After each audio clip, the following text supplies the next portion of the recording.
as we're all aware, we are sheltering in place. And so the library looks a little different this year, but we still have a lot of great services that you can still access even if you're sheltering in place. The Humboldt County Library, it serves all of Humboldt County. We've got 11 branches that go as north as Trinidad, as far east as Willow Creek, as far south as Garberville. And we also have a bookmobile that serves smaller communities that have a need for a library, but don't have quite a big enough of a need to service their own branch. And so our bookmobile goes around to all over the county, all those little communities throughout. And also right now, if you've been down to Garberville and looked at the branch there, you have noticed that there is no branch there right now. The Garberville library branch is getting a complete rehaul. We tore it down and we're going to build a whole new one. So there are still services available. We've just moved our collection across the street in the DHHS building. And that's where you can get things like your curbside service and things like that. We also have the bookmobile stopping there the first 4 Thursdays of the month to offer more library services. So Garberville still has library services, even though the building itself is no longer there. Libraries have always been very popular in Humboldt County. In an average year, we check out about a little under 500,000 physical items.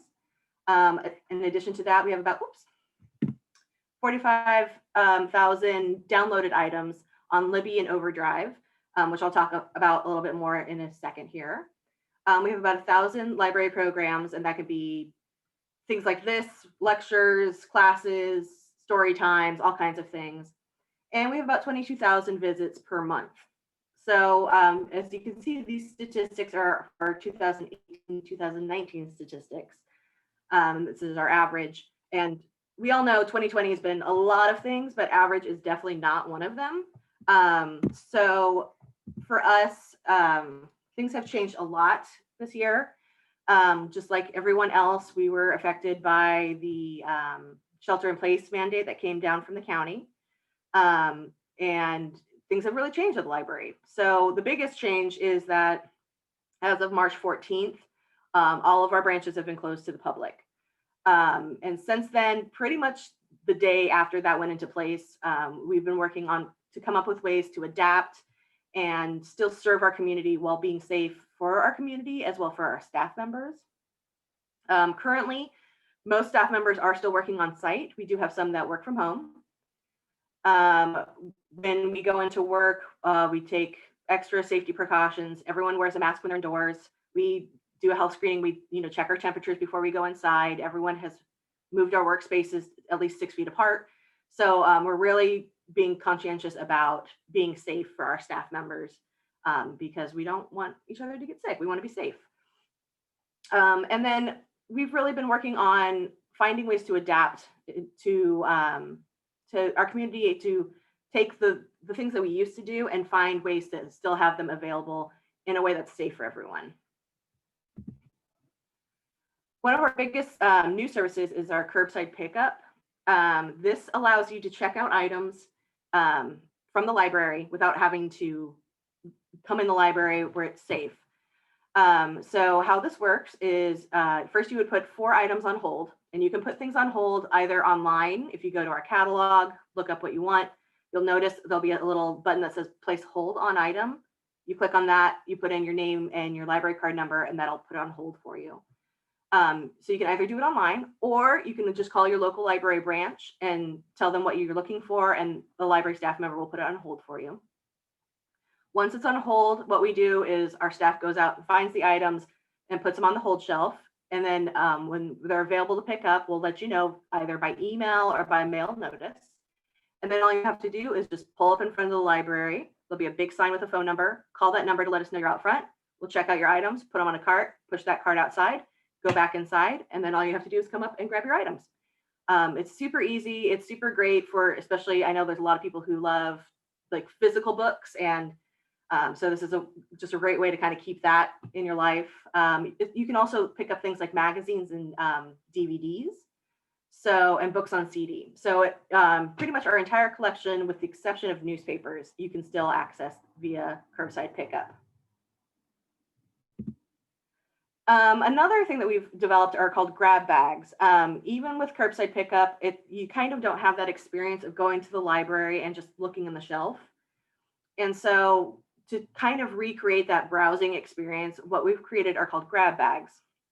And what it is you call the library and get connected with the reference librarian and just kind of let them know what kind of books you're looking for. Are you looking for fiction? Are you looking for nonfiction? Are you a mystery lover? Are you looking for cookbooks? They'll ask you some questions of what you're looking for, and then they will select 8 to 10 items and put it into a grab bag. And so when you go for curbside pickup and say you have a grab bag, they'll bring out this giant paper bag with our logo on it, and it'll just be full of books.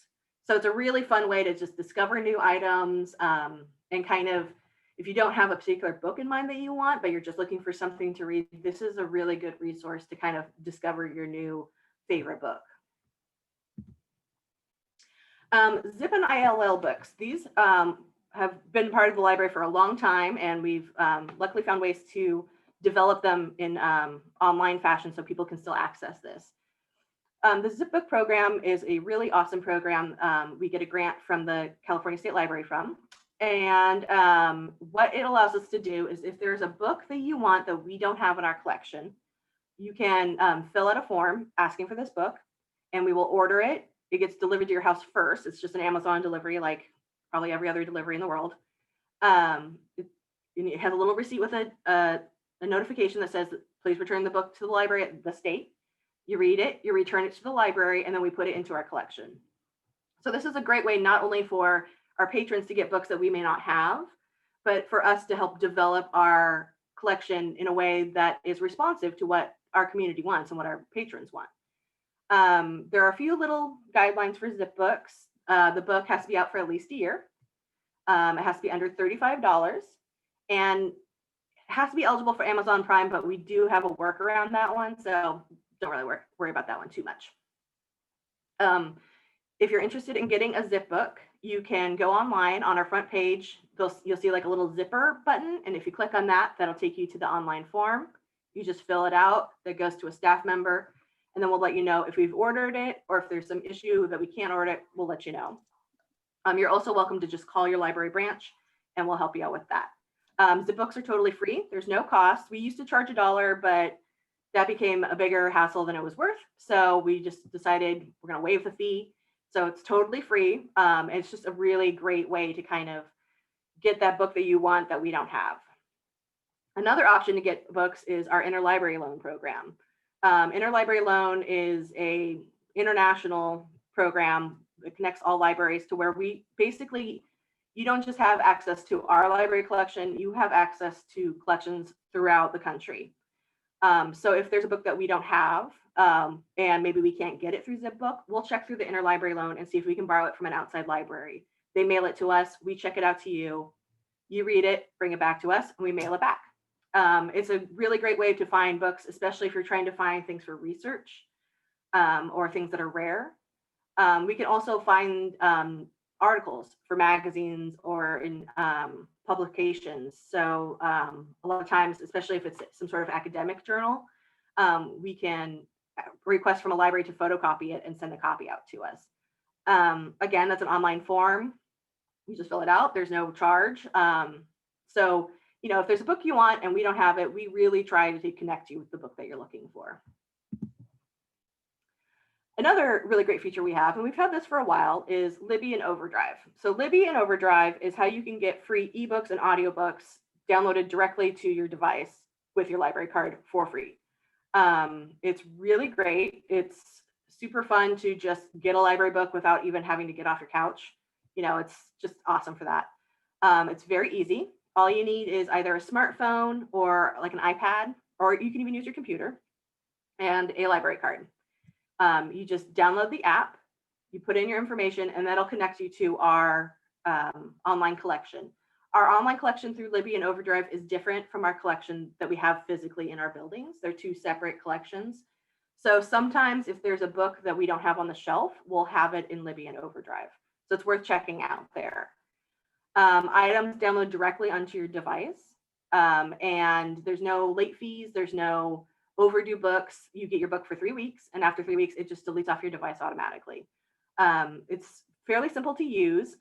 Libby and Overdrive are the same program. They're just two different apps.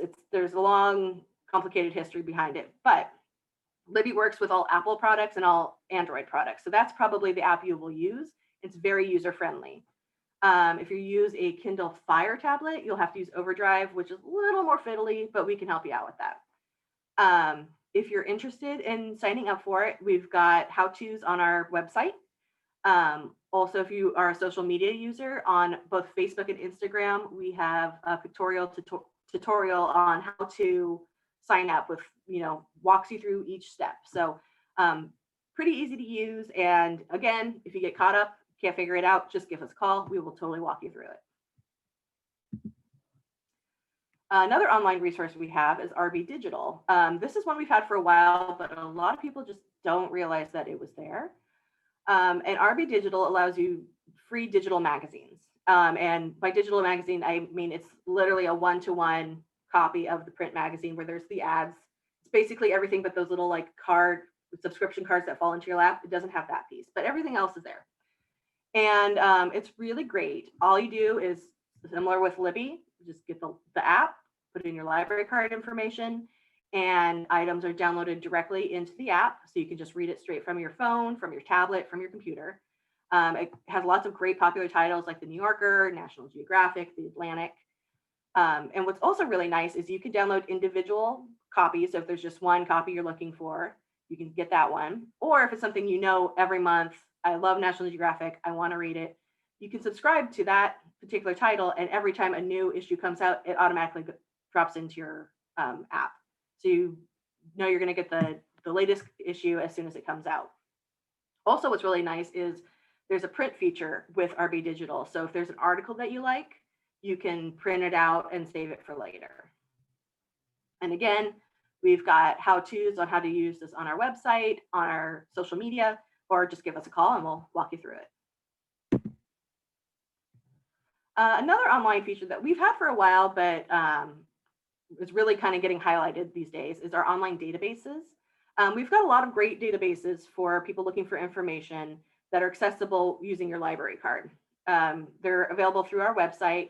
And usually once you click on the link, it'll ask you for your library card number. You plug that in, and then you have all access. And we've got all kinds of great topics. We've improved on this and expanded this with everything kind of being shut down. We realized that online resources are a bigger demand. So we have increased what we have online, and we were able to do that thanks to a very generous grant from the Humboldt Library Foundation. So here's just kind of a brief pick of what we've got online.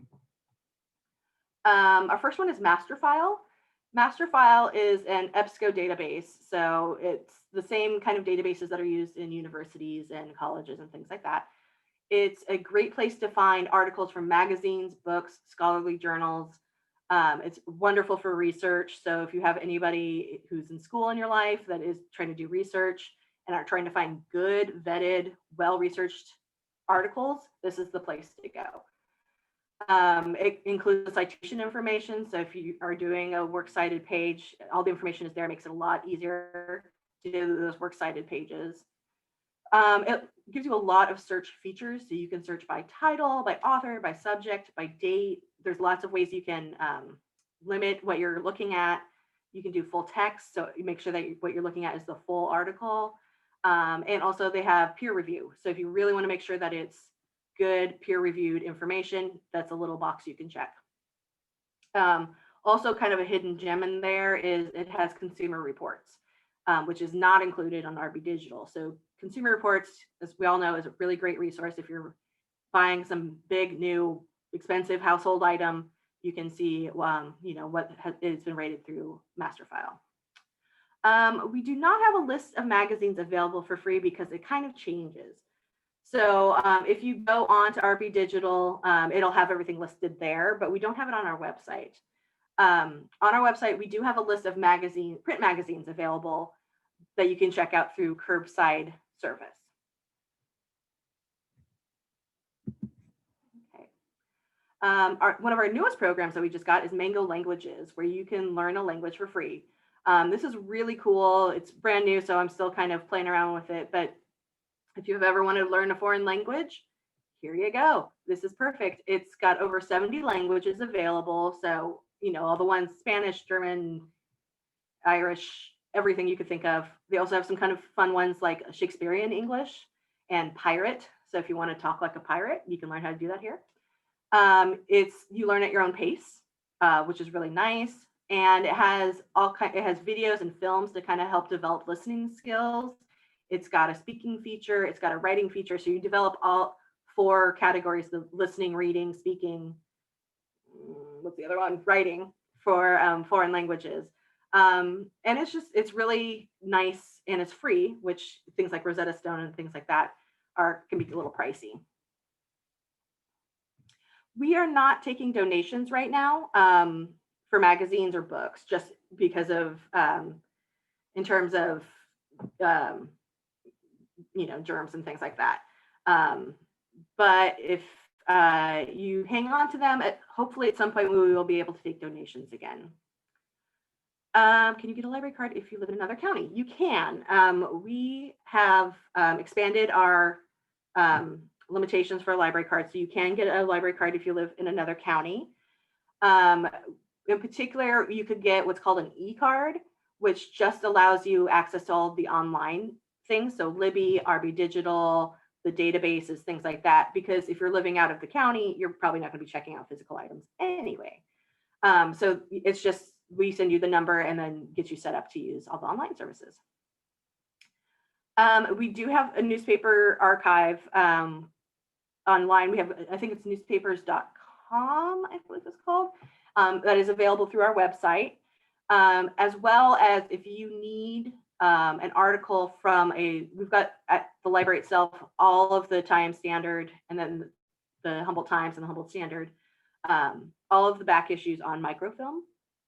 And so if there's a particular date that you're looking for, we can help find that for you, print off a copy and mail it to your house. Okay. Another one of our new online databases is Heritage Quest. This is a branch of Ancestry.com. So it's not quite as detailed as Ancestry.com, but it's still a really fantastic resource if you're doing genealogy. It gives you access to census records, immigration records, city directories, all kinds of stuff, and includes research aids to help you with your searches. So this is a really awesome way if you're doing a family history of just kind of finding that extra information that kind of helps you with your search. And again, that's all available on our website. Another great one is Medline Plus, which is quality, up-to-date health information that is accurate. I'm sure we all know at this point that there's a lot of health information that can come from anywhere that gets circulated online. And so sometimes it can be hard to find information if you've got a new diagnosis or you're going to have surgery or something like that, and you're just trying to figure out what is happening. Medline Plus is a fantastic resource for that. It includes information from the National Library of Medicine, the Institutes of Health. It's vetted, well-researched, peer-reviewed information. It's very user-friendly. It's not super detail-oriented or technical, so it's very easy to access. And it's also available in Spanish. So it's a really fantastic resource if you're looking for any sort of health information. Another aspect of how the library has been adapting is online programs. Programs have always been a big part of the library, things like story times, book clubs, community events. And so we really wanted to find ways to create that connection with the community and maintain that connection with the community, even though we're working from home or we're not being able to meet with you in person. So we've developed a lot of online programs in the last couple months. Story times and children's programs. Story times are library's bread and butter. Like story times and libraries go hand in hand. So we've developed 3 different story times online. Our first one, which is Tuesdays at 11 a.m., is through the Fortuna Branch Facebook page. And it is just a recording of one of our librarians doing a story, reading a book. So it's just kind of a nice, if your kid wants to hear a book and you just can't read the book anymore, you can just, turn on the video. Then we have 2 live story times, one Fridays at 11 a.m. and one Saturdays at 11 a.m. And these are on Zoom and they're interactive. So not only is the librarian reading the story, they will ask the family questions, they will sing songs. So it's kind of that interactive piece for story times. And it's very fun, and it's always really, really cute to see the librarian doing their, children's story times with their book and their puppets and things like that. Book groups have always been a big thing for the library, and we've kind of developed ways to do them online. We've got a whole different big variety of different kinds of book groups. Our first one, Reading in Place, this was actually the first program that we developed in response to COVID-19. And it's actually a short story reading group. We meet once a week where we read and discuss a different short story every week. So it's kind of a nice low pressure book group where maybe you don't want to commit to reading an entire novel. It's just a short story that's sometimes it's only 2 pages, sometimes it's a little bit more. And it's been a really fun group to work with. We've read all kinds of different stories. We read different genre, different authors. We try to read authors from around the world. So it's just kind of a great way to discover new things to read. Friday Afternoon Book Club is one of our longest established book clubs that met in person, and we've recently migrated online. So they met just this last Friday, and they discussed, what was it? Year of Living Danishly, which was a very cute book. So they're a good one. They're, kind of that classic book club of you read a novel once a month and discuss it.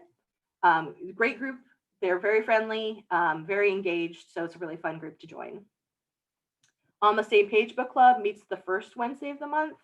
It's a newer book club. It reads a little more modern books. And again, it's just another fun book club. This one meets at night, so it's a little bit easier for those who are maybe working a 9 to 5 that can still meet up. And then in Arcata, we've got a Novel Idea Book Club and the YA Book Club, and those both meet on Zoom. All of these meet on Zoom. To sign up for them, you can go to our website on our events calendar, and it'll take you to the sign up link. Again, on our social media, it's usually on our Facebook page. You can just click on the link and sign up. Generally, what we do is we have you fill out a form, and then we send you the Zoom information. Or again, just call your library and we'll get you signed up. I see somebody raise their hand.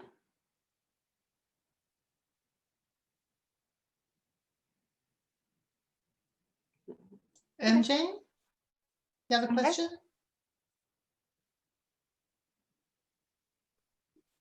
Are you there, MJ?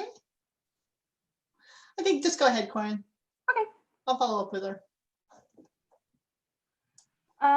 Another big piece of the library is community events. We love to find ways to work with other organizations in our community to really strengthen our bond with the community. And we've been very lucky to have been able to work with a lot of different organizations, both pre-COVID and during COVID, to develop programs and ways to help our patrons. The first one is our Humboldt County Historical Society lecture series. These have been a long time series going on at the library, super popular. They're always packed room. And so we have found ways to convert it to online. So now they meet via Zoom on the first Saturday of the month.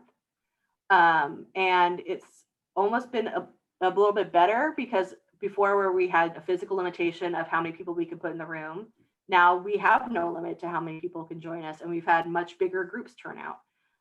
Plus, you get to go to the lecture and you don't have to leave your house. It's even better. So our last one that we just had was with the Humboldt County Film Commission, and they talked about the history of films made in Humboldt County. And it was really fun because they were able to show clips of movies and talk about what the Film Commission actually does and how they work with film producers, and how much they bring to the community in terms of income and economic benefit.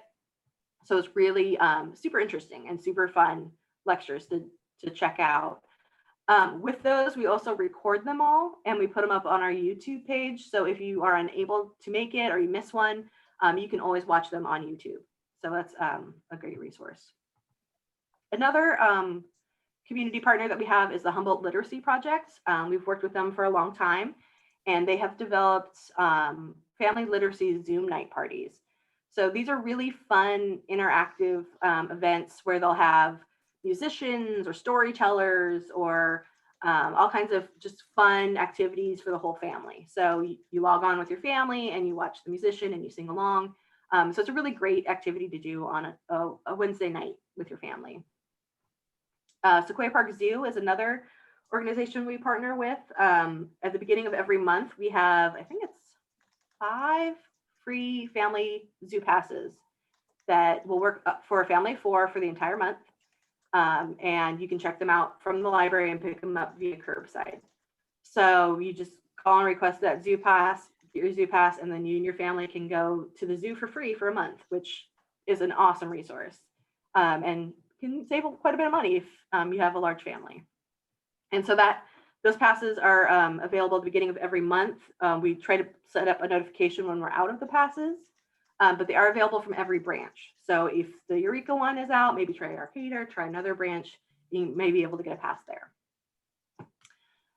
Sometimes we do events that are a little more topical.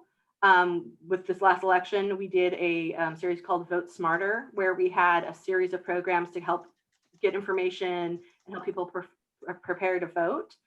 And we worked with a couple different organizations. The first one was the League of Women Voters, where they did a breakdown of each of the propositions, talk about the pros and the cons of each proposition. We also worked with the election office, where they discussed how voting was going to work this year, because as we all know, voting was a lot different this year. And then we also worked with librarians from Humboldt State University to talk about how to do online research with propositions and people running for office and things like that. So it was a really fun way to connect with people on a very present topic at the time. And again, those were recorded and we put them up on our YouTube page, so they're available even if you can't make the meeting.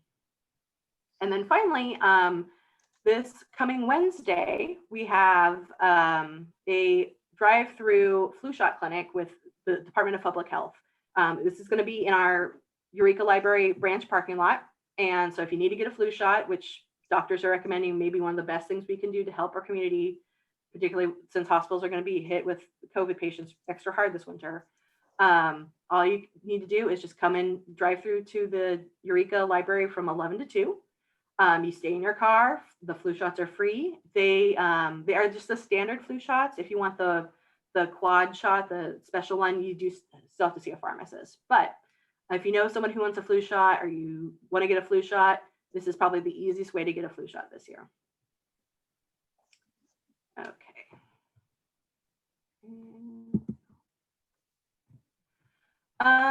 We also always have reference assistance available to patrons. You can connect with a librarian by phone anytime that the library is open. So for the Eureka Library, that is Tuesday through Saturday from 10 to 5. If you call the library, there's a librarian there available to either help you track down a book, track down a phone number, help you with some research, just to kind of help you find the information that you're looking for. We also have an online form. So if you wake up in the middle of the night and think of a question you want to ask right away, you can just go to our website. There's a little form you fill out that goes to an email that all of us reference librarians have access to. And then the next day, as soon as we log on, we'll answer your email and we'll give you a call. You can also either give us a call or through that form, sign up for a library card. So if you don't have a library card, or if you had a library card but you lost it, you can just give us a call or fill out that form and we can get you set up. And of course, everything is available on our website. Our website is humlib.org.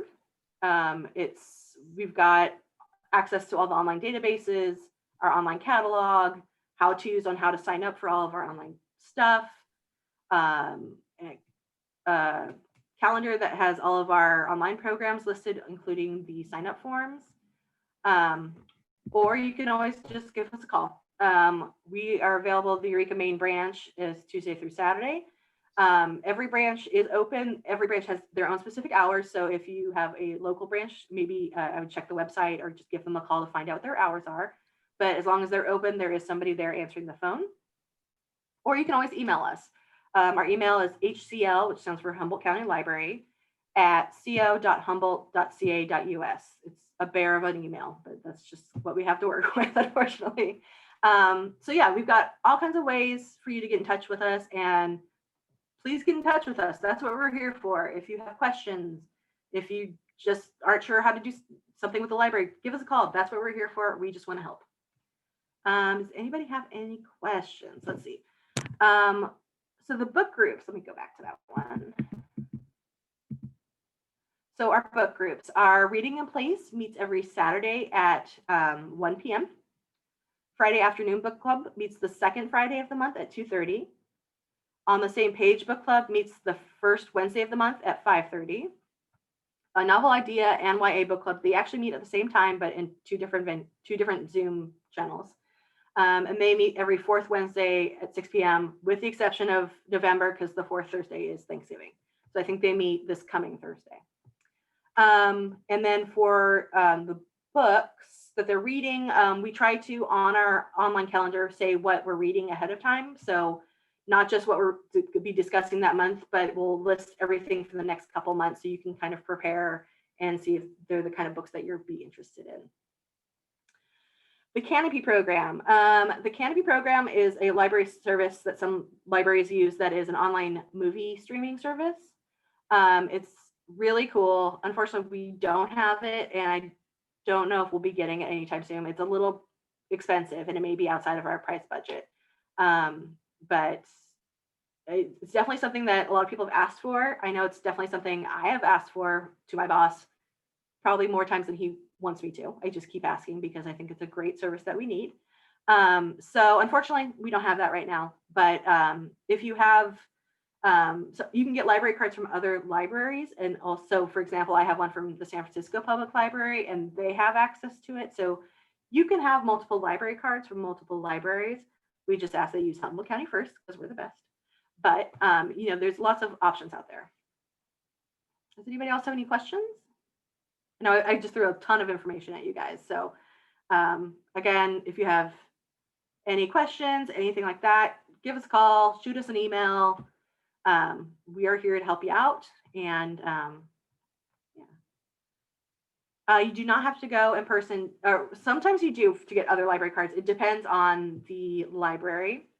And so for example, with the San Francisco Public Library, unless you're a resident, you do have to go in physically to get a library card. So it might be worth, you know, if you have some time to kill, to research other libraries. I know Sonoma County for a while was doing e-cards on their website. I don't know if they may not be doing that anymore, but occasionally you can find other libraries where you can get an e-card and get access to their materials as well. So there's kind of, you know, some hacks with the library world where you can really get some good stuff. So Corin, this is Kim, and I just wanted to let you know that I want to apologize to everybody. I accidentally set the settings so that people could not unmute themselves, but I did change that. So you all should be able to unmute yourself to ask your questions. And I do see that I think Karen Isa had a question, and I think MJ has a question. So MJ, do you want to ask your question? There you go. Sure. Thanks, Kim. My question was on your Friday afternoon book group and on your Wednesday late afternoon book group. When those were meeting in person, which library were those generated from? So the Friday afternoon book club met at the Eureka Library. Okay. And then on the Same Page, the one that meets on Wednesday evenings, that's actually a new one that we just developed online. So it may stay online at some point. We're not quite sure yet, but it was just kind of, it's a newer program, so it never really met physically anywhere. Okay, I live in Fortuna. Did Fortuna ever offer an in-person book group? I don't know. And Fortuna's a little different because they got a new branch manager in April. So she's had probably the hardest onboarding experience of all time for a library. I know she's very driven in terms of programs. So I can, you know, put a little bug in her ear that once they're open to the public again, that there may be a want for an online or an in-person book group. Oh, okay, great. Yeah, and with all these online book groups, it doesn't matter where you're at. It's not, even though it's based out of Eureka, anybody can access it. We even have people who don't live in the area who come and join our book groups. So it's really open to anybody. We just like talking about books, and we just love talking to people who like talking about books. Thank you. Yeah.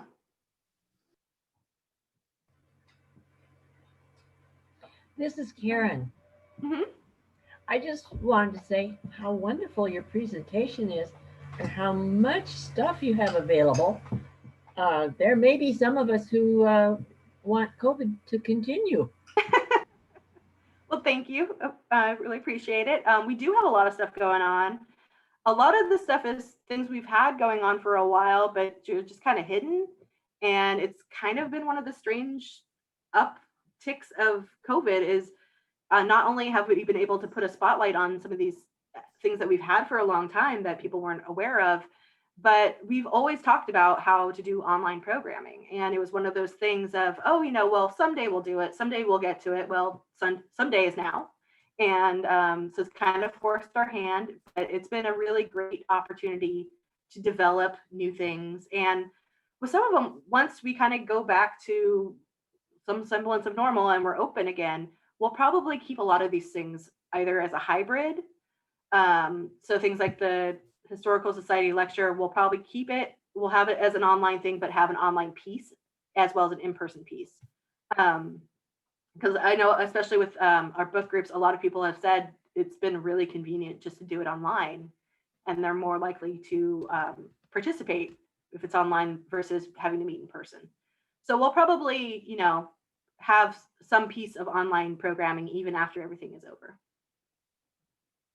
I think that's similar with OLLI. We are finding people like online. It looks like Samaya has a question. Hi. So I happened to be in Trinidad this morning and thought I might listen to this there. I went over to the library to see if I could pick up Wi-Fi, and I could not. So can you explain to me what's available via Wi-Fi if you're out and about, and want to pick up the library's Wi-Fi? Sure. So our Wi-Fi is available from 9 a.m. to 9 p.m. Tuesday through Saturdays. So you just happen to go by on a day that we're closed. But at every branch, we have Wi-Fi that is strong enough to pick up in the parking lot. I've tested it out personally at the Eureka parking lot because it's a pretty large parking lot. I parked all the way to the far end and was able to get on. It's free. You don't have to have a password. You just pick the public option and you should be able to fully access the Wi-Fi. But we do turn it off on the days that we're closed. Oh, thank you. And Lorna has a question. Yeah, what a fabulous presentation, because I haven't stepped foot in the library for many years. So I'm really liking all the online stuff. But this is kind of an offbeat question.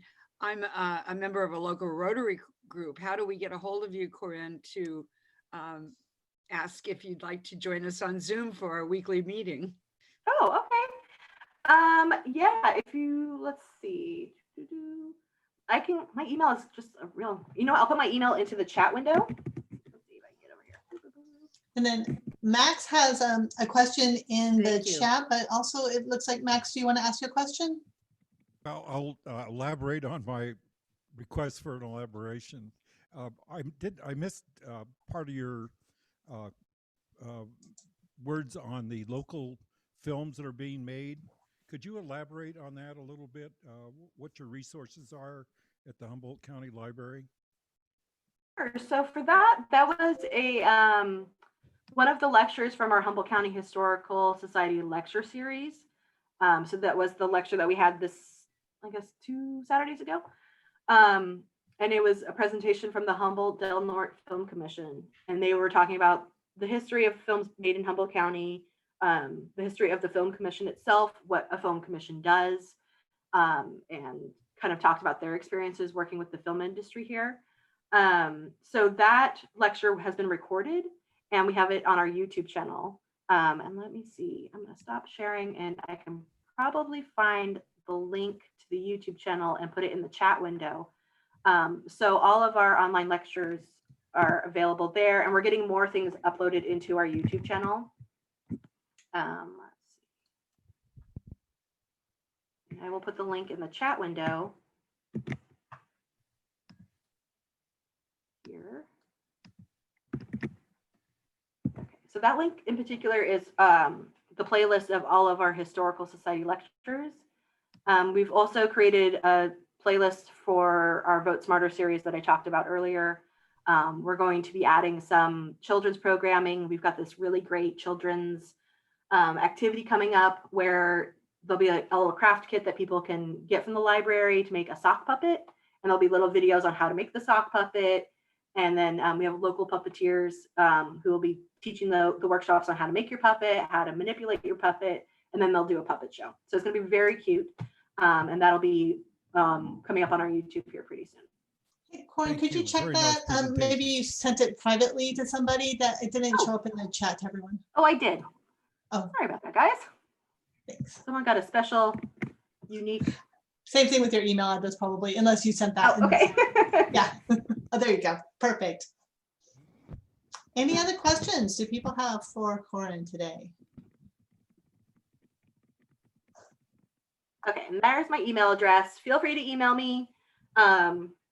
And yeah, if you have any questions, shoot me an email, give us a call. Yeah, we'd love to help people. That's why we got into the biz. So don't be afraid to give us a call. I know a lot of people sometimes say that they have dumb questions. There are no dumb questions. I've heard a lot of questions and they're not dumb. So don't worry about it.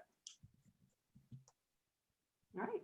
So did you want to share your the library website? Did you still want to do that before? Oh yeah, so let me go ahead and show what the website looks like and give you a little, I can figure, here we go. There it is.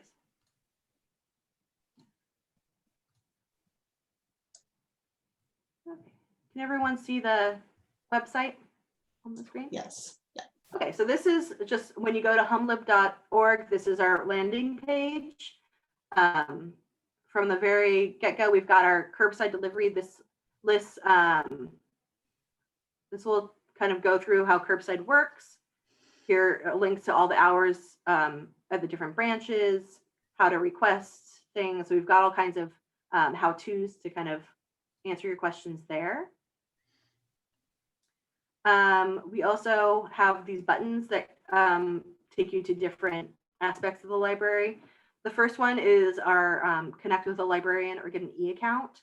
This is if you have a question, you can just, it's an online form you fill out that gets sent to the HCL, the general email box. You can also, if you don't have a library card, you can get an e-account and that will give you access to all the online features. And you just fill out the form and then we email you the number. And it's very quick and very easy. We've got, here's the how to download magazines. So that's how to get to RB Digital. Ebooks and audiobooks is how to get to Libby and Overdrive, including we've got tutorials on how to sign up for it. So we've got the Libby app, the Overdrive app, how to get started. And then we've got some other resources as well that may help you out. For our databases.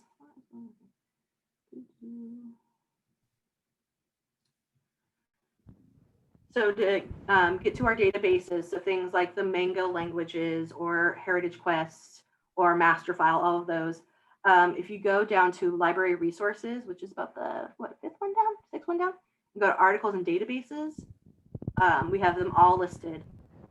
And we actually have more than I was able to talk about. So for example, we've got the Chilton Automotive Database. If you like fixing up your car, we've got all the Chilton auto guides are online now. So you can just click on there and it takes you to the guides. It's the same stuff that's in the guides, including a little bit more. So not just the wiring diagrams and things like that, but actual videos. So if you like working on your car, that's a really great resource.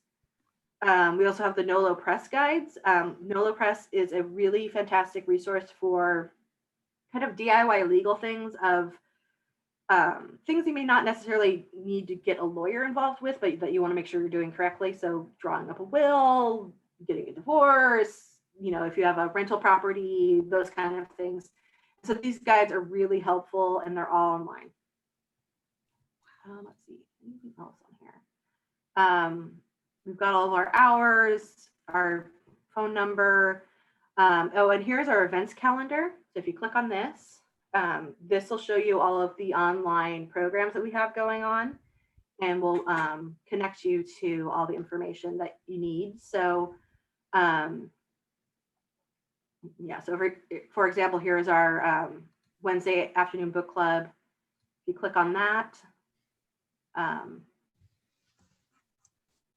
got a little, talk about what's going on. We've got our list of all the books that we're reading the next couple months. And then the sign up link that will take you to sign up for the book club. Okay, is there anything else that I can help with? Yeah, we've always enjoyed books on CD, and I find them by browsing. How would do you have a list of all the books on CD that you have? Is there, do you have them listed that way? Don't, but there is a little trick I can show you. So let me get back to the website here. Because we actually have quite a bit of them, and so they're a little hard to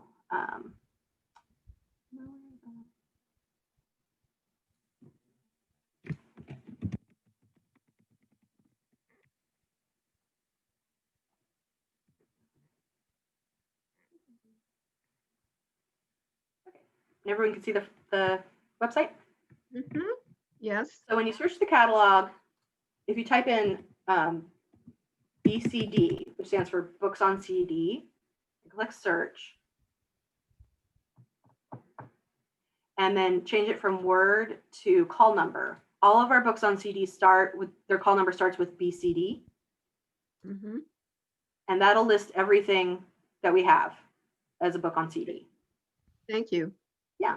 And then from there, you can also, if you just want to look what's available at your branch, you can do that. You can also limit it to what's available right now. So if you want to, you need something right away, you can click on that and just see what's available to check out right now. Great. Thank you. Any other questions?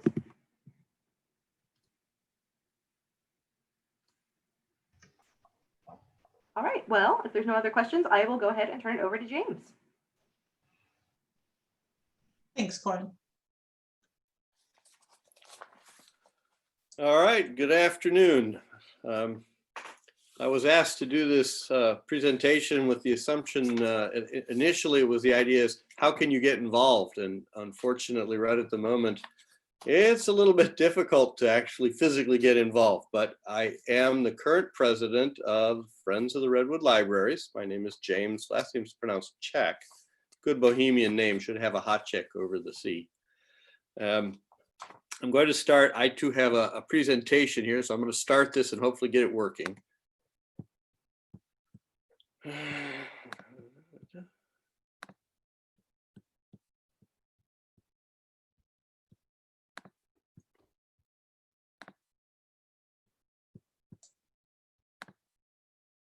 Now, if I've done that right, you all can see the opening slide of my PowerPoint, and it has our web address on it, eurekafrl.org. We can see it. Okay, that's good. Glad that something worked right. Too many things to try to keep one's hands going. Friends of the Redwood Library has a very simple mission in terms of its statement, not terribly complex in any of its thoughts. We exist as an organization to support the libraries. It's the entire system, although there are other friends groups. So we're sort of the largest one, but there are friends groups at many of the branch libraries as well. We do used to meet at the Eureka Branch Library. So everything we do is theoretically, our goal is to support the library financially. We also provide not just finances, but the members are all passionate about libraries and passionate about library programs and reading. And so in addition to trying to provide financial support, we also provide some human power support on occasion, volunteering, or when needed, We're not county employees. We can go and speak for the Board of Supervisors and make pleas as private individuals or speaking as a membership group. I usually figure that anytime you present something, you want to give a little bit of a background. And I found I had to go pleading. In my bio, my short bio, there was mentioned I'm a relative newcomer to the area. Why I'm president, I don't know as a relative newcomer, but nevertheless, I had to ask for some help, and I discovered a lot of things that I didn't know. 1965, two newspapers actually reported, the Arcata Union and the Humboldt Times, had a report of a community survey. And out of this survey, some fascinating figures came up. If you added up all of the individual titles, now that's titles, not books, but if you added up all of the individual titles in Humboldt and Del Norte County, you had 120,000.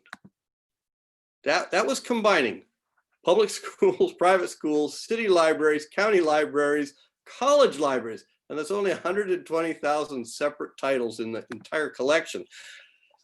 If you worked out the population of the two counties, even at that time, that was less than one independent title per person.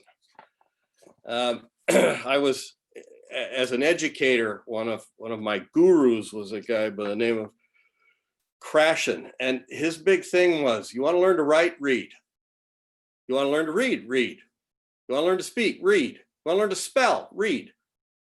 In his research as a PhD monitoring students, he would actually count numbers of books. And his biggest gripe was that we just don't have access to enough books. Well, here was a fascinating thing, less than one title per person. So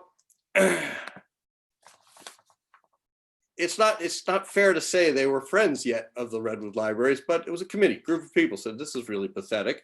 We need to do something about this. We need to share this with the public. We need to let the interested people know the paucity of books. And anytime you form a committee, first, how are we going to make the public aware of what we need? What services are in fact available? I found fascinating listening to this about specifically what's at the libraries, particularly given that Chris Cooper comes into virtually every one of our friends meetings and he gives an update. So I'm probably more aware of what's going on than a lot of people. And yet there were plenty of things that were mentioned by Corin today. And oh, I didn't know that. I should be more informed. Well, we need to let the public know about this. This is coming from this group of people. Facilities, what actually existed in 1965? How do we get the word out to the public? And obviously, the biggest one that struck them, how do we go about encouraging book acquisition at a time when there just weren't that many? So the actual organization, Friends of the Redwood Library, January 1966. That's 54 years ago. One of the first things an organization like this has to do is put together bylaws, submit them to the state, because you want to get nonprofit status. You're not being taxed on things and can raise funds through donations and encourage people to donate. They can use it as a tax write-off, et cetera. So Friends of the Redwood Library is a 501c3 corporation. You have existing bylaws, we have to follow them. But we are then a tax-free, and your donations are eligible for tax deductions to the extent the law permits. Initially, interestingly, again, I didn't know this, it was an organization that was both Humboldt and Del Norte counties, and it included, its support concept was to the county and Eureka City Library. At that point, they were still separate entities. Fascinatingly, when they applied to charitable trust, putting all the paperwork together, annual income, $150. 2 years later, it was up to $200. Gives you an idea of, well, books were cheaper. Money was a lot less in those days. In initial days, what I learned in doing this research, it's a slow process, but they joined the National Friends of Libraries organization. Well, that means you have contacts with Other organizations, other people have good ideas, they have suggestions, they know how things work for them, and they have an idea of what didn't work, things to avoid, pitfalls to try and stay away from. And that initial concept, that one that came up right away, how does one get the public, the community aware of the situation, of what exists, of what's available? So they were raising awareness. I find that a fascinating concept, raising awareness, but it is an important one. At about this, during these early days, the League of Women Voters did an analysis of facilities. They wanted to know, what does the area need? And two organizations worked together. They got together and decided, well, we've got to do something to improve our library services. And again, it's an awful lot of this tends to be, how do we convince people that there's a need and that it can be satisfied or solved?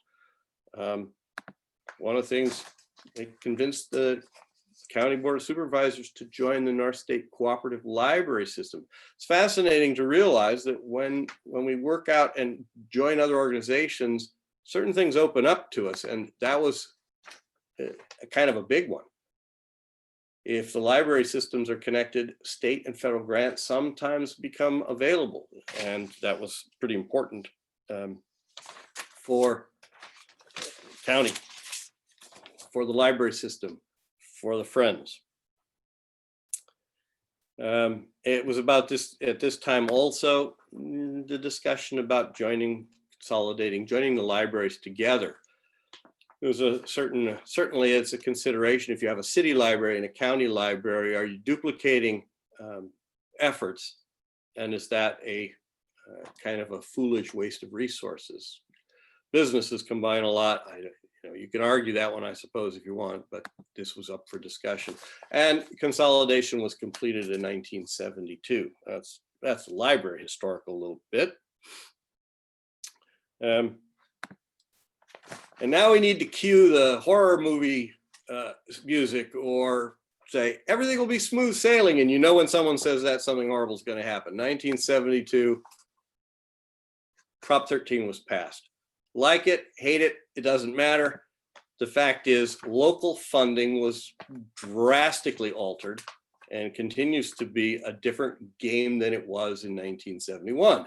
So here, there's been this discussion between the Friends and other community members and League of Women Voters. Consolidation, we need a new library. Yeah, funding has just been changed. And so that's going to put things into a kind of an interesting situation. Friends didn't disappear, though. They decided to step up to the plate and take on some challenges. And one of the new things that came in 1971, the Humboldt County Children's Authors Festival.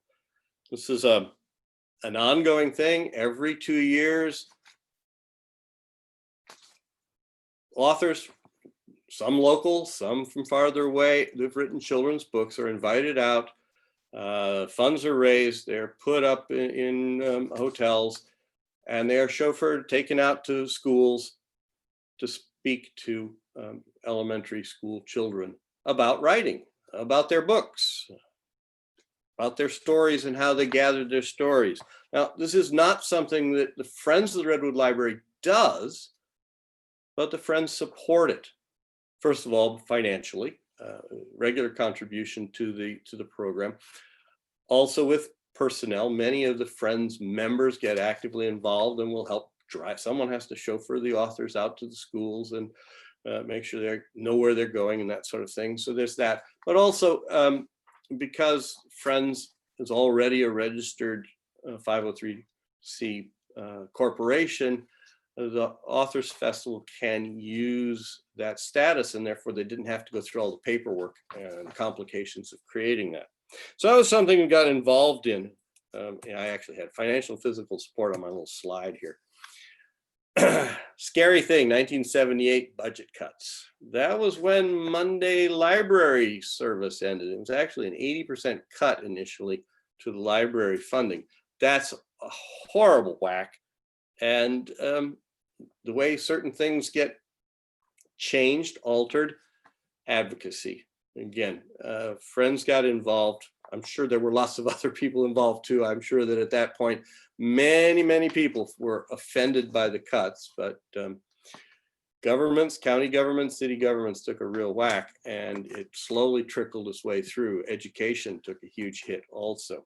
So advocacy was an important role that Friends took on, pleading, begging, I don't know what all, to try and convince more funding devoted to libraries. Wasn't all totally successful, but is a continuing thing. In 1985, we're making big jumps here because I don't want to bore everybody to tears about a history, but in 1985, the idea of a new, the new library building became a fundraising campaign. And I know this was done mostly by community support. I mean, there's a huge amount of community support. Friends got involved and they raised over $30,000 toward the new library building. And they were active. Friends were active in the formation of a advisory committee, or participating on an advisory committee, which from what I've heard was actually very important, because the community itself in Eureka and in this part of the county felt that the community needed a large building that would allow meeting. They needed space. And so the community having input into what are you going to construct, how are you going to construct, how are you going to lay it out was apparently very important. 97, 98, we're getting closer to modern times. I was teaching at the time and we had huge budget cuts again. My school lost its entire music program briefly. Well, if schools are losing money, so are counties. If counties are losing money, so are libraries. In fact, my school library was not in Humboldt County, but my school library went to half-day librarian for a while. These were significant cuts again. Friends of the Redwood Libraries got involved in what they called a high five. Someone had said, if everyone in Humboldt County donated $5, the budget problem will be solved. And the Friends got a good idea. Well, let's run with that idea. And so they started this campaign, and they managed to raise $45,000 to actually restore some of the service hours at the library. That's a pretty significant amount of money. And to try and stave off some of this, in 1998, there was a campaign for a sales tax increase that would be dedicated to the library. Alas, it got over 50%. It did not get, because it was a dedicated tax, it did not get the 66%. So it did not pass. But again, this is something that the Friends were passionately and actively involved in. Something else comes out at just about this time, Serendipity Bookstore. Kind of exciting, really. How to raise money on a regular basis, donated books, and Serendipity Bookstore was started in 1999. This was the brainchild of Frances Rappin. And for those of you that know her, I'm sure many of you do, she's about to celebrate her 100th birthday. That's kind of exciting. To give you an idea of what got started, by 2016, in 2016, Serendipity Bookstore had topped $500,000 in book sales. And we have to keep in mind, these are donated books. These are things that people read, partially worn and turned over, and volunteers, friends volunteers, sorted through them, categorized them, picked the ones that they thought might sell, put them into the bookstore, and over $500,000. We're well on our way above that, because we've had some very good sales in recent years. I don't know that I will be around when it tops $1 million, hopefully, but it's kind of exciting to think that used books, $500,000 in sales. That to me is just really incredible. The tech age brings on new challenges. So in 2000, Friends began online sales, and by that 2016 date, we had over 150,000 in sales online. That has actually jumped up significantly, partially because we've had some really qualified, passionate volunteers who look through the books as they come in. Again, this is all donated books. These are gifts. And these dedicated volunteers, they sort through them, they categorize them, and they pick the ones that are a little bit special, that we can raise a little bit more money by posting them online. And just before the shutdown, we were having some of our best months ever in terms of online sales. And that's after we give away a percentage to Amazon or one of the other companies that help post our books. So that has been extremely successful, and hopefully one day we'll start up again. We as a group have provided support to the library for its ebooks program and some of its digital offerings. If you think about it, the technology changes, the needs of the library change, funding changes, and Friends have continued to provide money where and when the organization can.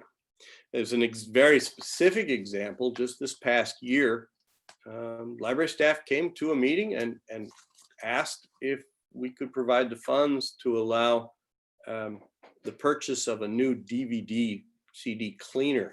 I didn't even know you could do this, but if you're doing various people who are loaning out those physical CDs and DVDs, fingerprints, little scratches, they skip, and then they don't work. But there is a relatively expensive but quite useful machine to actually allow the cleaning and buffing, I guess, of the DVD or the CD so that it can be used a lot longer than it would have been otherwise.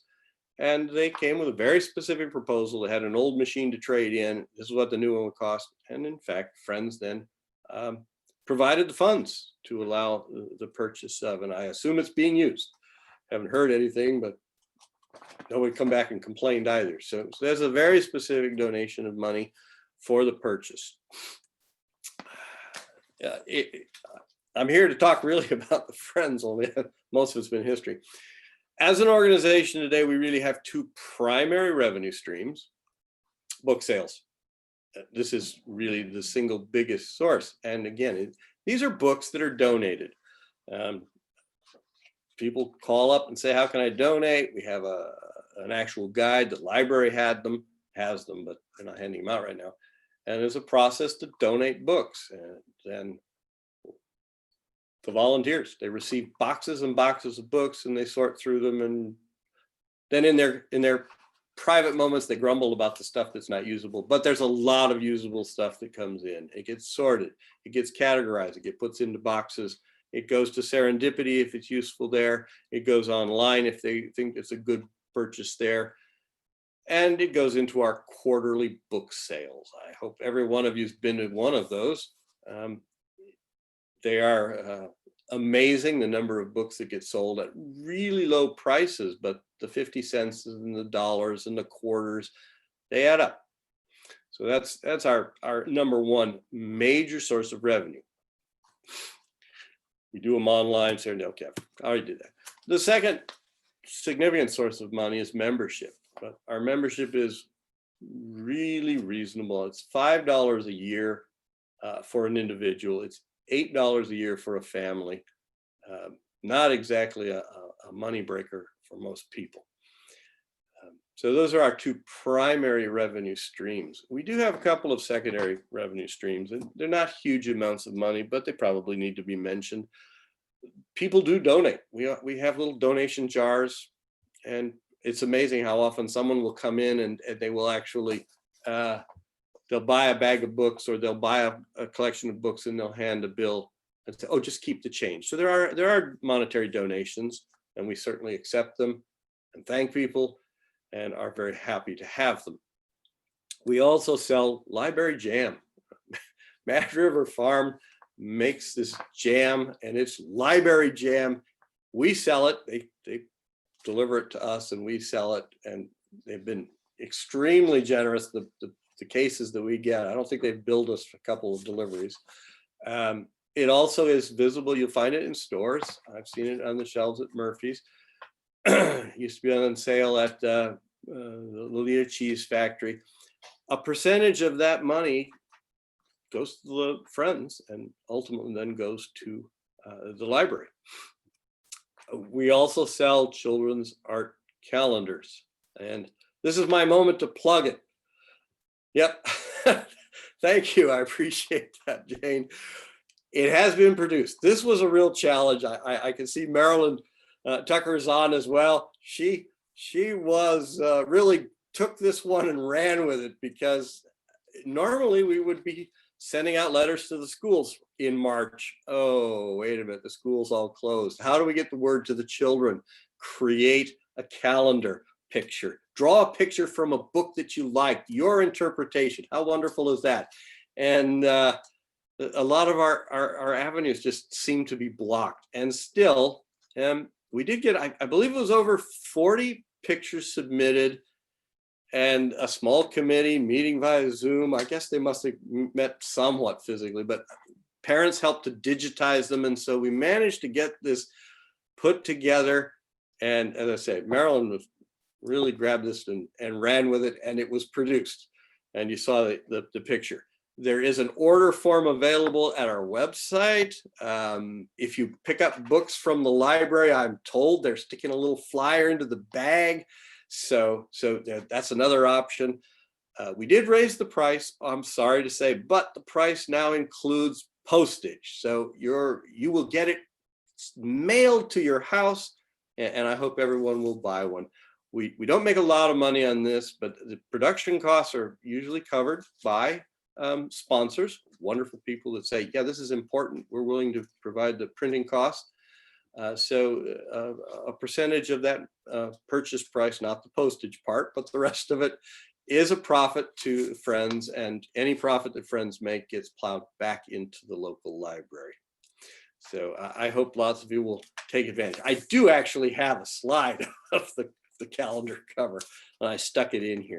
So I hope to see that our sales are such that we have to have a second printing. James, there's a question. How much is that calendar?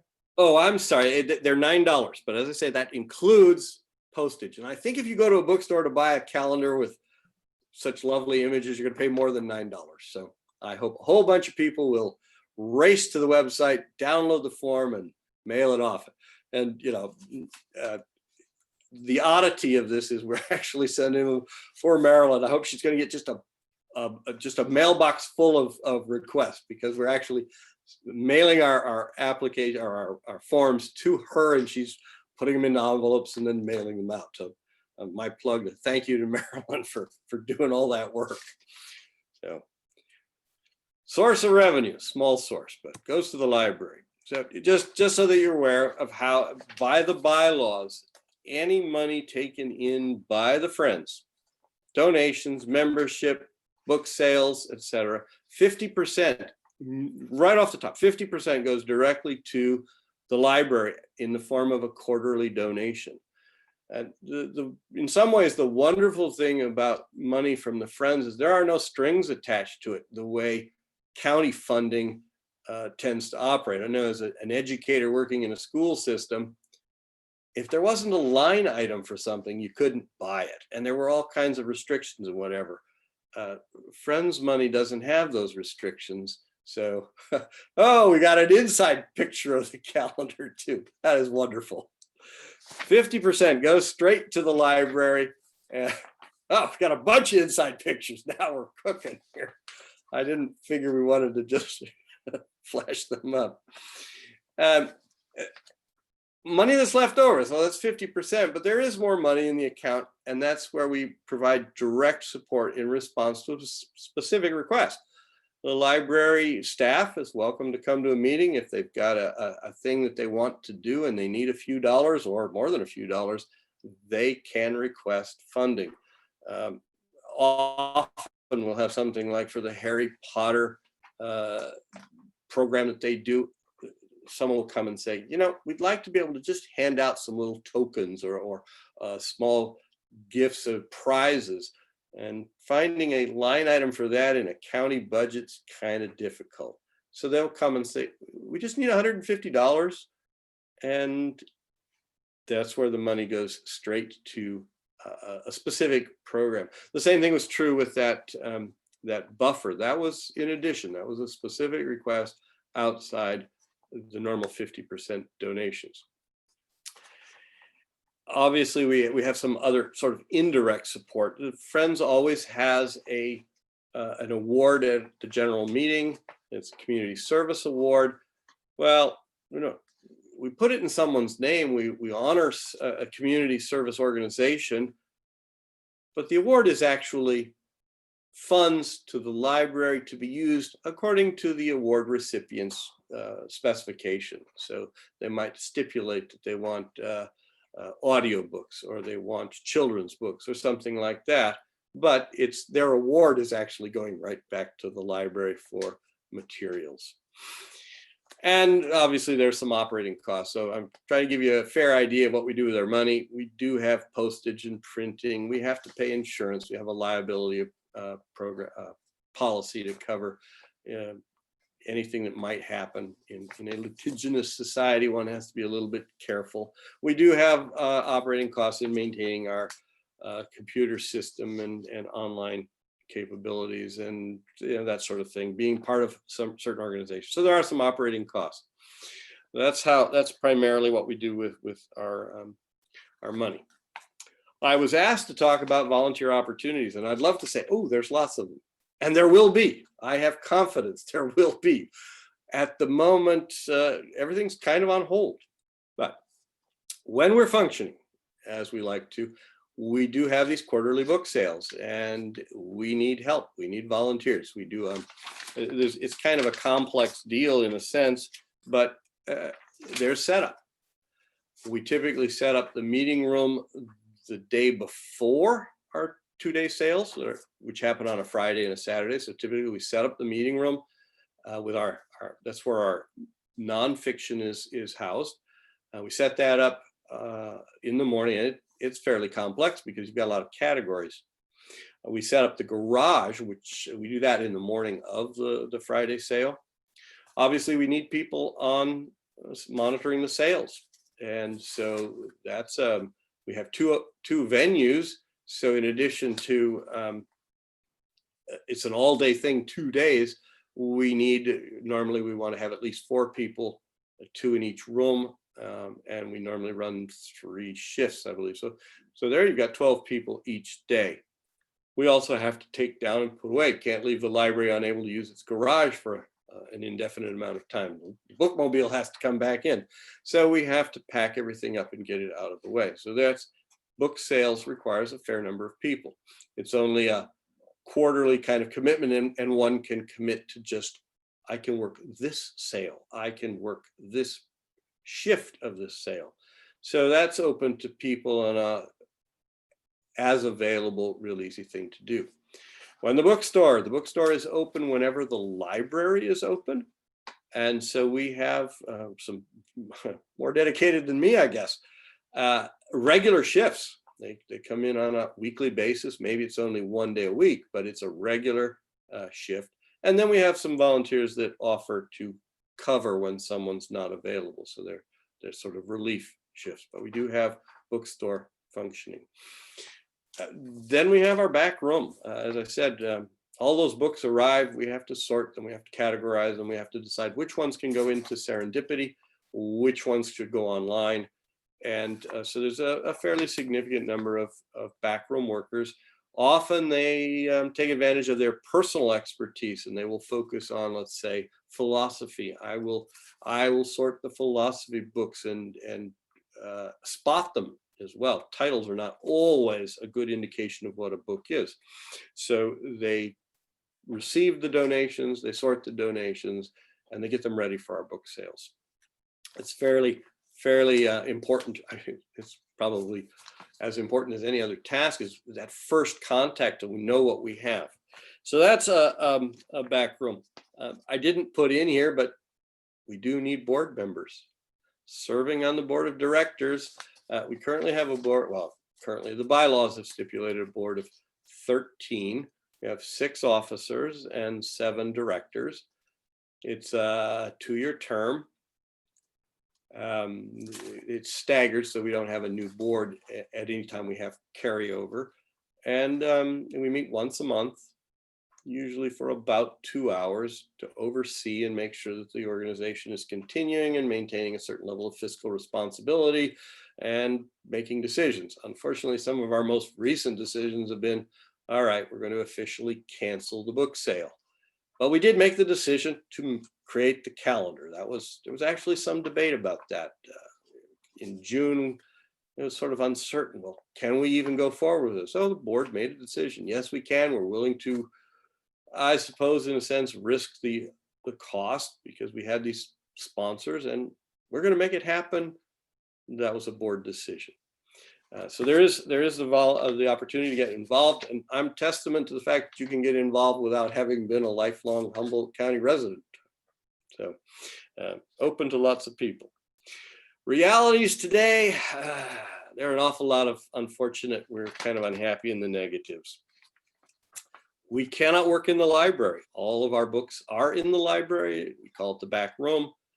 The library is not welcoming people at this time. That's for the safety of the workers. And we are not employees. We're not able to get in there. Since we have no access to books, we can have no sales. We've submitted a proposal, but we haven't gotten a response yet. And this is one that I know lots of people have asked. I've gotten various, I don't want to say letters, but texts and emails and passed on questions. Are you taking books? No. I guess a lot of people, when they first started sheltering, decided, hey, this is a golden opportunity to clean, sort. Let's get rid of all these. Oh, sorry. Can't take your books right now. So that's kind of a downer and a negative, because I know there's a whole bunch of books out there that are boxed and waiting, and we want them and we can't take them. But there are some positives that are taking place. The board is meeting. We haven't ceased to be an organization. We did produce the children. Have I plugged this enough? We did produce the children's art calendar. We did continue providing support to the library as far as our resources would allow. In 2019-20, so that's the fiscal year that just ended last June, but as of March, we had already donated over $32,000 to the library. We thought we were on track for a record year, and then oops, cue that horrible horror picture music again. Yes, everything is smooth. End of that. In addition, in March, as everyone started locking down, the library came to us and this was an email, and requested $5,000 for e-services. We still had reserves. We donated that money. And our final quarterly contribution was in August. It was another $1,600 almost. From here, we're very much kind of not sure what's going to happen. We have put in a proposal. You heard about the grab bag program with the library. We put in 2 proposals that we felt would really minimize contact with the library staff, that we could sneak into the garage when there was no one there. That's where all of our fiction is currently boxed and waiting for a sale. And one of 2 things, we proposed a parking lot sale where we would only have to get into the garage and one person would have to go and snag some bags or something in the lower vault, which doesn't cross paths with librarians particularly. And that we would have a very controlled walk through a section of the parking lot with tables creating a kind of a barrier, and actually hold a sale. One of the realities is that many of our members that usually work book sales are in the category of people that have to be very cautious with this virus. And so we actually ran a feeler around to our normal volunteers to find out if there were any that would be willing to do it. And we did have enough so we submitted a proposal on that front. Our second proposal was, okay, same game, we'll get into the garage, but we'll create a drive-by mystery bag.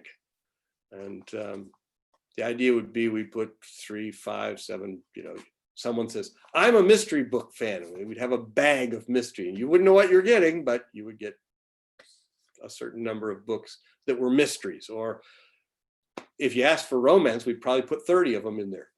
Off you go. Those seem to accumulate for us. So those proposals have been submitted. Chris said he would discuss it with his team. I haven't gotten a response yet. We do have a meeting this Thursday, so perhaps he'll have some feedback on that. I know there's going to be a give and take. I know that we'll then have to present a proposal to the county. And of course, the recent numbers look like, ooh, we may be locking back down a little bit. Don't know what's going to happen. We have been updating our website to a certain extent. We have been posting things. We did create tentative dates for book sales. So we're going forward with lots of hope. And I was asked about our newsletter. We regularly send out a quarterly newsletter. It hasn't been quite quarterly. It used to coincide with book sales. And so we would send it out just in advance of book sales to remind people, and also so they could see when their expiration of their membership was. We got a little bit lax on that, partially because there was a lot of uncertainty and we weren't sure, well, when do we say? We struggled with the concept of our general meeting and eventually went to a mail, vote by mail, if you will. We beat the county a little bit on that one. We had our general election took place by mail.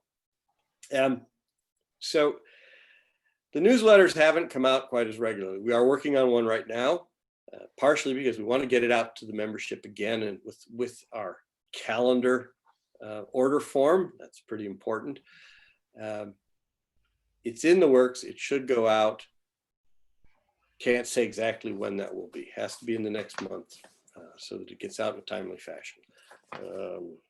For people that were concerned about membership, we too were concerned. What do? Do we lose all of our email contacts because our program would say, oh, they're expired, delete them?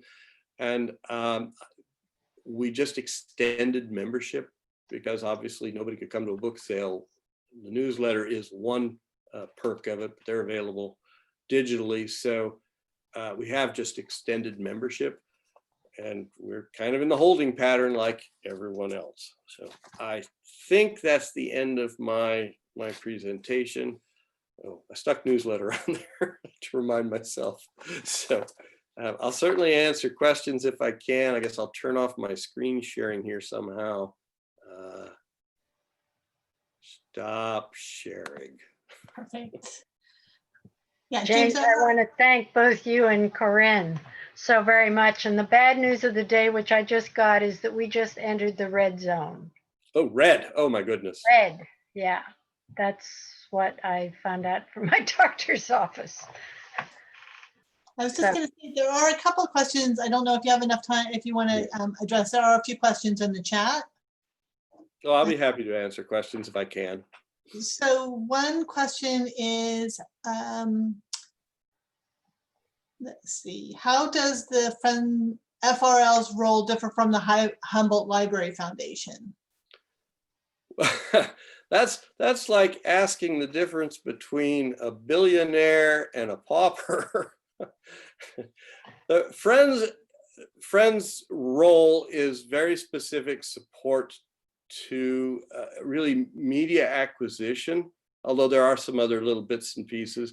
We function almost strictly on proceeds from book sales. The foundation is a much bigger organization in terms of their donation base. I don't totally understand all of how they function, but they have much larger resources and access to it. And they support things that we couldn't even touch. I know they paid for the facilitator for the long-term plan that they developed, a strategic plan that the library developed over a period of several months. And that was, that donation would have dwarfed everything we put together. We're highly sustainable, except in COVID, continuation, but it's small money. And then I know you mentioned that you could get the library jam at the library, but do you know, does Wildberry still carry it? Does Murphy's Market still carry it? Last I knew, Murphy's had it. I don't know about wild berries, don't normally shop there. No slam on them, but I live in Eureka and I don't drive there. Murphy's is the only place that I have seen it recently, and I don't even know that I look carefully, so I can't be more specific than that. Is there anywhere else that would be selling it at this time? I really don't know. All right, wish I did. Yeah. And then let's see. There's just a comment with a question. It says the Humboldt room hasn't been mentioned, and I don't know how that is affiliated with what your presentation is about. So the Humboldt room is on the second story of the Eureka Library. It's our local history room. So with COVID, it hasn't really been used just because of the types of materials that are in there. They're not for checkout, usually because they're very rare, and so they're for in-house use only. So right now it's still there, you know, we're still hanging on to it. So right now, if you need to do research in the Humboldt room, we just ask that you give the library a call, talk to a reference librarian, and we'll see what we can do. Sometimes we can, you know, photocopy chapters and send those to you and do some research for you. But right now, it's unfortunately just one of those things where we've kind of had to put on the shelf until we can have people back in the library. Thank you. And to continue with that, it's not, Friends of the Redwood Library is not directly involved in that. And I say that with a kind of a caution. There are a couple of members active in the Friends who also then take shifts in the Humboldt room, but it's not Friends. It's just active volunteers that are involved in their library. Jane, and you had a question about Amazon? Jane? Yeah, my question was how big of a take does Amazon take when they market something for you? Well, I wish I had a nice number to give you, but I don't know. That's the kind of thing I just sort of, I allow the treasurer to keep track of our resources. Here's what we got and what we paid or what we didn't get. You know, they were donated books. That's a horrible response. I know that I tend to avoid Amazon when I can simply because they are pricey, relatively speaking, at least in my opinion. But it allows us greater reach. And sometimes you're kind of dealing with what are we capable of doing? How can we sell as many books as possible? Okay, we're going to make the pact with the devil and move on. Right. Does anybody else have any questions, or did I miss something in the chat that needs to get brought forward? No, but I want to point one thing out. One special, very special thing about this calendar is each page is decorated on the holidays with wonderful emblems and pictures and symbols that Marilyn has tucked in there beautifully. And so it's very amusing. Groundhog Day has a very cute picture of a groundhog, for example. Rosa Parks Day has a picture of Rosa Parks. You'll just find it very entertaining, not just the individual pictures, but what Marilyn has been able to do on each of the calendar pages. So there's a plug for you because you wouldn't know that was there unless you actually saw a copy. And I want to thank both our presenters for their great presentations. Lots and lots of good work done putting that together for us, and we learned lots and lots of good stuff. It's very important to support our libraries, and it gives us wonderful access during this period.